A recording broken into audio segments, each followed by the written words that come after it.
What would drive a man to vanish from the world? To sit in silence, alone, for 12 years. And no money, no phone, no voice, no mirrors, no noise, just a cave, and the echoes of a mind unraveling. He wasn't running from the world. He was diving into it. Into the parts we all spend our lives avoiding. You've heard of men who conquered empires. But this man, he declared war on himself, and when you hear why, you'll wonder what you're really hiding from. He left everything behind: family, friends, warm beds, answers. The world kept spinning. But here he stopped. He walked into the mountains with no intention of coming back the same. He wasn't looking for peace. Not the kind people chase in yoga classes and wellness retreats. He wanted truth. The kind that burns.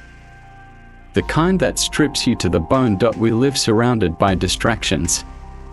Noise disguised as comfort. Endless scrolling, empty conversations, curated smiles, but deep down we know something's missing. Something's off. We carry wounds we never name. Regrets we bury under ambition. Fears we call personality. He didn't want to be liked. He wanted to know who he was without the masks, without the performance. So he entered the cave. And for 12 long years he stayed. Through cold that cracked his bones. Through hunger that made his teeth ache.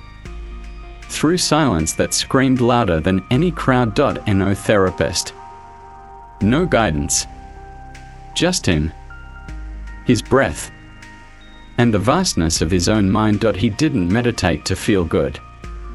He meditated to feel everything, and in that darkness, something terrifying happened. He began to see himself.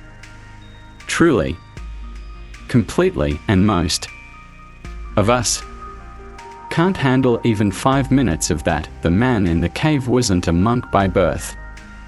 He was a man like you. Tired. Successful by society's standards.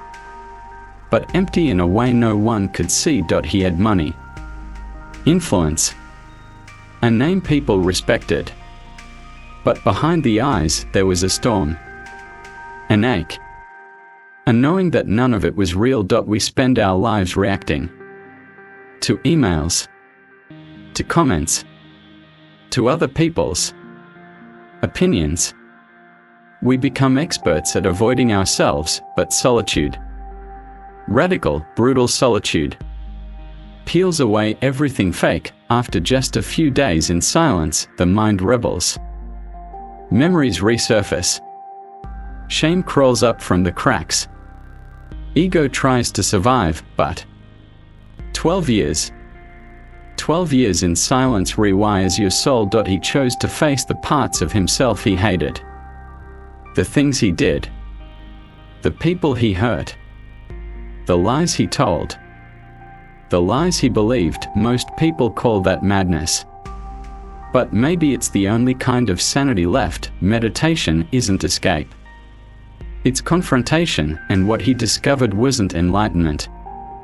It was annihilation of everything false, everything weak, everything inherited. He died in that cave. Not his body, his illusions. And when he emerged, he didn't come out with answers. He came out with silence. But a silence that roared louder than any truth we tell ourselves. The cave wasn't special. A hollow wound in the side of a mountain. Cold. Damp. Still. No altar. No symbols. No firelight. Just stone and time. In the beginning, his thoughts screamed. They circled like vultures. Memories sharpened into blades. Regrets he'd locked away years ago came back with teeth. He remembered the woman he lied to. The job he chased while his father was dying. The child he never called back. The moments He wore pride like armor and crushed people under it. Meditation didn't protect him. It exposed him. He sat for hours, then days, then weeks, watching his mind unravel like thread. He stopped feeling like a person. He started hearing voices, his own, split into parts. The angry one, the frightened one, the one that wanted to run, the one that wanted to end it all. He learned that inside him lived not one man, but many, each one fighting to be heard, to survive. We think clarity is a light, but often it's a knife, and it cut him open. He saw his ambition for what it was, fear dressed in achievement. He saw his kindness for what it was, manipulation with a smile. He saw his love for what it was, possession with soft hands. It broke him. He cried without sound. He screamed without words. He slept on stone and woke with insects crawling over him. He fasted until his stomach felt hollow, like the rest of him. There were moments he wanted to leave. Moments he clawed at the rocks and begged for distraction. For a screen, a voice, a reason. But then, something shifted. The silence stopped being an enemy. It became a mirror, and in that mirror, he found a child, not metaphorical, not poetic. A part of him, untouched by time. Pure. Wide-eyed. Frightened, the child who never felt safe. Who watched his parents scream behind closed doors. Who learned early that silence was protection. That being invisible was the only way to survive. That child had never left. He'd just been buried beneath titles and suits and noise. For the first time, the man didn't turn away. He sat with the child. He listened. He wept. He forgave, and slowly, the thoughts began to quiet. Not vanish, but soften. The inner wall lost its fire.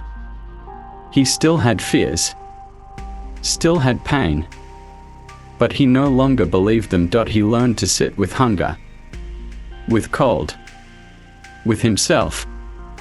Not to change them, but to witness them, and that witnessing, that became power. He stopped needing to be anything. He stopped running toward identity. He simply was. And no longer the successful man. No longer the broken child. No longer the spiritual seeker, just breath. Just presence. Just stillness. Time lost meaning. Seasons passed like shadows. Birdsong became sacred. Rain, a teacher. Silence, a cathedral, and in that stillness, he touched something most of us never do. A presence behind the mind. Not a God. Not a voice. Just awareness. Endless. Eternal. Watching, and it watched him as he suffered. As he healed. As he transformed. He stayed 12 years. Not because he had to, but because once he tasted truth, nothing else mattered. When he finally left the cave, he didn't return to fame. He didn't write a book or start a movement. He didn't monetize his awakening. He just walked. Spoke little. Smiled often, and when asked why he did it, he simply said, to stop lying to myself. Most of us don't even know we are lying. We think we want love, but we want validation. We think we want purpose, but we want status. We think we want peace, but we are addicted to drama. He didn't become enlightened. He became honest, and in this world, that might be the rarest transformation of all. You say you want peace, but can't sit alone in a room for 10 minutes. You say you want truth, but flinch every time the silence gets too loud. You wear confidence like perfume, because you're terrified someone will smell the fear underneath. You chase success, Because you're afraid of being invisible, you perform strength. Because deep down, you feel weak, you smile. But when was the last time it wasn't fake? He went into the cave to face his shadow. You've spent your life running from yours, and you wonder why you still feel empty. The cave is not a place. It's a choice. A decision to stop escaping. To stop pretending. To stop performing. You don't need 12 years. You need courage. To pause. To feel.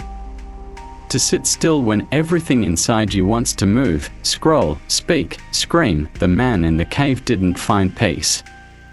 He found clarity about who he was and who he was not, and maybe that's the real journey.